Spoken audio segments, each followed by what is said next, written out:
My name is Laura. This is my story.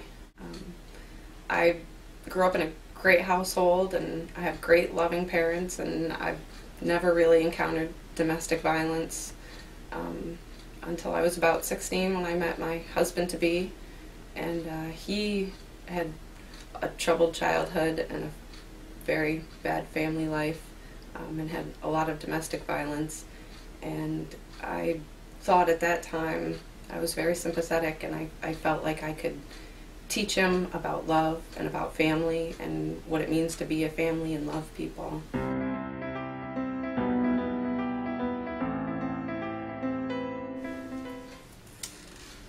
So my first encounter with domestic violence was,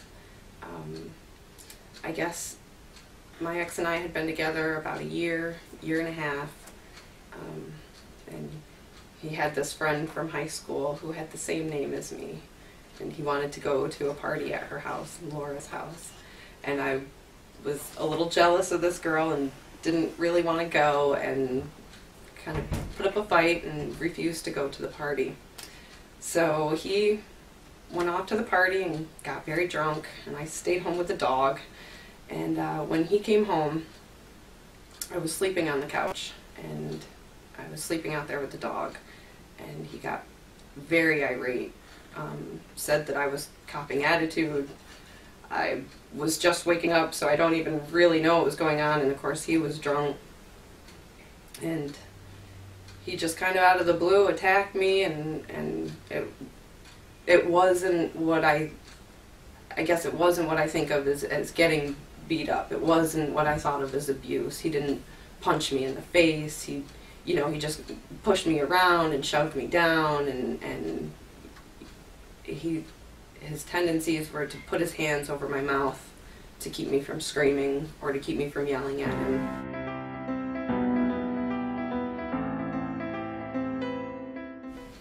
When I woke up the next morning, he eventually passed out on the floor, threw up all over the bathroom and passed out on the floor, and I left him in it. And I went back out and lay down on the couch with the dog again. And when I woke up the next morning, I had a big fat lip, and I had scratches all over my lips where I had tried to pull his hands away, and I didn't really know what to do. My first instinct was call your dad and leave, and almost on the same time of thinking that thought, he woke up, came out of the bathroom. He actually spent the night on the bathroom floor. He woke up and came out, and he was crying and of course hungover and just sobbing. "I'm so sorry, I can't believe I did that to you, and I was so drunk I don't even remember, and I'm sorry about your lip." And before I knew it, we were hugging again, and I was forgiving him, and we were back on track the way it had been. And I just told myself it was a one-time thing, and maybe I did cop attitude, maybe I was wrong, maybe I was being a jerk when he came home because I didn't like that girl and I didn't go with him to the party. Maybe I was being jealous. And in the many years since then, I've thought to myself, why didn't I just call my dad that day? Why didn't I just pack up and leave? But he had done a lot for me up until that point.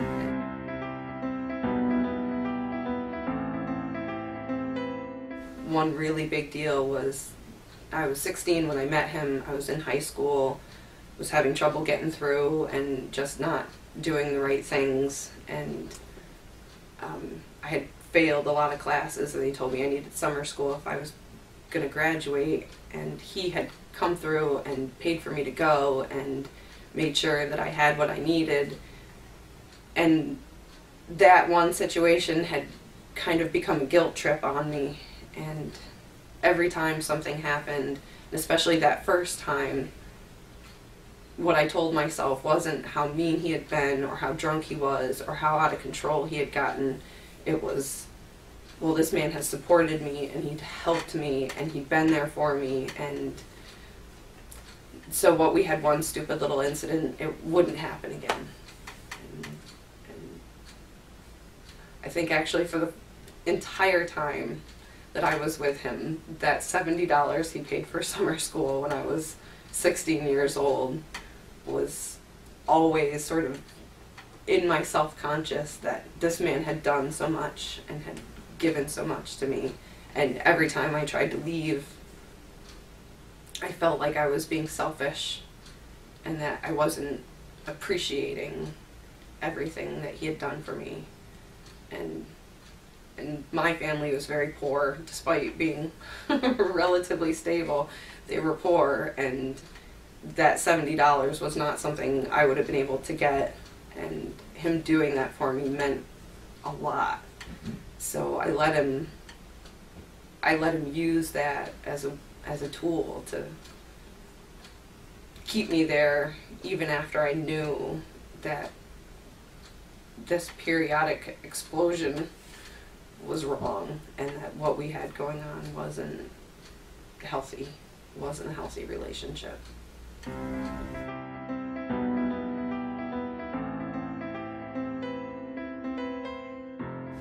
After that initial incident, things would go on for even a year or 2 years without fighting, or maybe not without fighting, but without physical fighting. And anytime we got to a point where I thought we were going to get physical, I would be the one to apologize, no matter what the situation was, no matter what was going on, no matter how angry he was. I'm sorry, it's my fault, I'm sorry, you're right, I don't appreciate you, and you've done so much for me. And I guess I let that be the driving factor between us. I let that be the relationship, and things only escalated from there, because after I finally did graduate high school, then I was already living with him, and he was paying most of the bills. He's 5 years older than me, so at that point he was really an adult, full-time job, supporting us, paying for food, making sure we had a car to drive. And those were all the things that came out every time we would fight. And he would hold me down on the floor, and he would choke and suffocate me, and he would kneel on my arms so that my arms were back and I wouldn't be able to defend myself. And he would say during the whole thing, "I love you, think of all the things that I've done for you. I'm the one that helped you get a car. I'm the one that makes sure you can get to work. I'm the one that makes sure that you graduated high school. I'm the one that's helping you go to college. And if it wasn't for me, you'd have nothing. You'd be nothing. You'd be some druggy whore out on the street. You'd have nothing." And early on, I believed that. I believed that I would be those things without him, and that's how my life would have gone without him. And instead of saying, "I'm not going to put up with this anymore," I'd say, "You're right, I'm sorry, I love you. You're everything to me, you've done everything for me, you're right, I'm sorry, I'll do better, I'll learn to appreciate you more, I'll learn to respect you more." And I don't know, I mean, things went on like that for years and years. Every time anything would happen,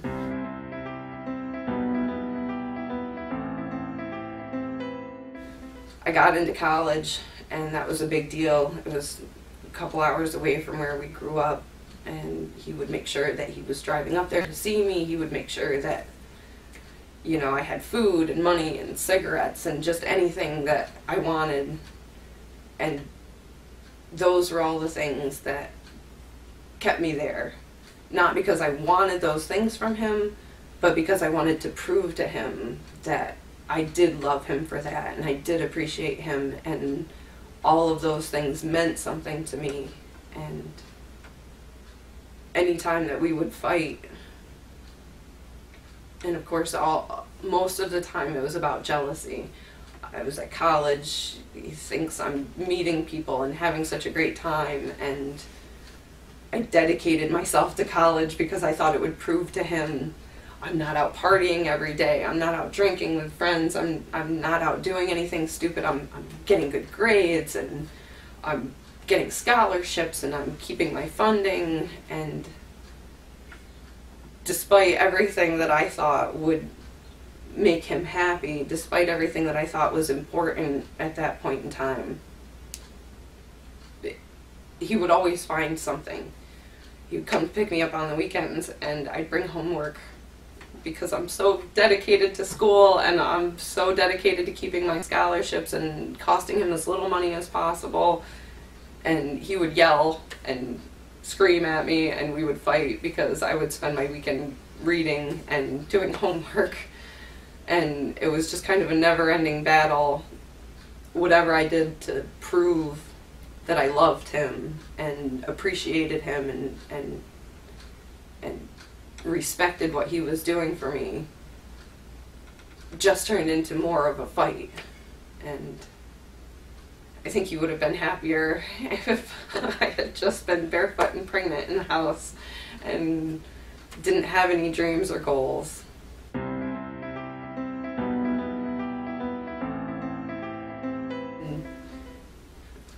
Late in my college career, I went to college for 8 years, and he supported me through all of it. And I felt like I supported him through a lot of it too, because I actually helped him get into college as well. About my sophomore year, I helped him find a place, a career choice that fit with his, you know, what he liked to do. He's construction management. I found a program for him. I wrote his college essay to get him in. I did anything I could possibly do to bring him into the life that I was living. I didn't want to make him feel excluded. I wanted to let him know that I wanted the best for us. So it wasn't about just me going to school, me doing better for myself. It was about, I wanted him to do better for himself, and I wanted to show him that there's possibilities, there's a life out there. You don't have to, you know, I don't know, you don't have to do anything that you think you have to do. You can do anything that you want. You just have to dedicate yourself. And so even after I got him into school, though, it didn't matter. Then there was just that much more stress between us, because it was a little bit harder for him, and he would get angry that certain things came easier to me, and I would get angry that certain things came easier to him, and then we just end up fighting over it. And late classes, or, you know, study groups and anything like that was always an issue. Certainly no girls' nights out or anything like that. That was completely off the table. And a lot of times they would just wind up in very violent fights. The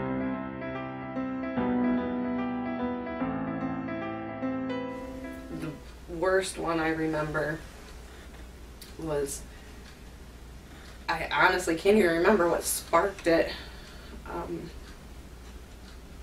But we started fighting, and he started yelling at me, and I started screaming back, and I headed for the bathroom thinking I was going to lock myself in the bathroom, and he slammed open the door and slammed me against the wall, and as he walked through with his fist and took me right in the face. And I guess I don't really bruise that easy, because it didn't give me a big old black eye or anything that I thought would be noticeable. And I'm thinking to myself, I can't believe I got to go to work with my face pounding, and I'm going to have to go to class with my face just pounding, and there's not a single mark on me.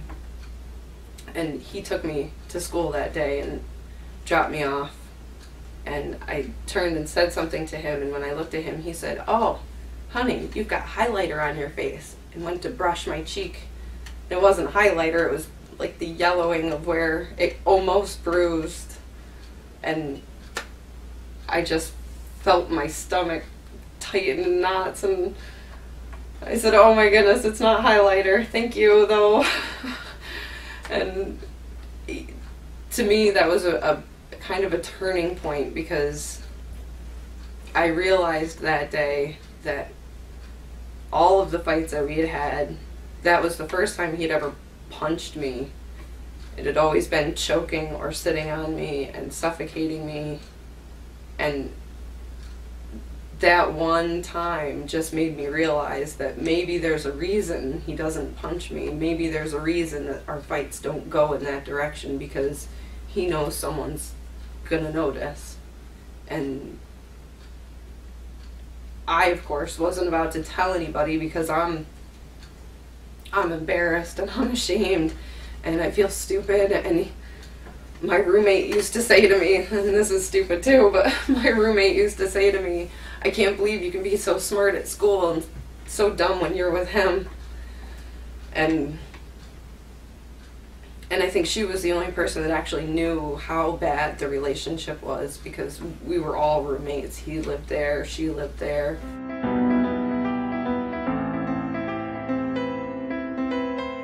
After we all graduated and left, and my ex and I moved out of the state, I called her for help once, and she came to get me. And I started packing up my stuff, and he came home. I don't know if he knew or had a feeling or why he even came home that day, of all the days for him to just come home randomly. And there was me and my girlfriend packing up my stuff in the house, and he pushed her out the door and locked her out, dragged me upstairs, and kind of gave me the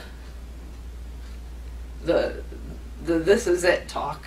And that's all I can call it. It was the this is it talk. And it was something he had never said to me in all the years that we'd been together. He had never said, if you leave, I'm coming to get you. You're not going to get out of this. And I will find you, and I will make sure that you don't get to enjoy that college education that I gave for you, and you don't get to have all those stupid things that you think you're going to get. Some other man isn't going to benefit from the work I put into you. And I said, you didn't put work into me, I put work into myself.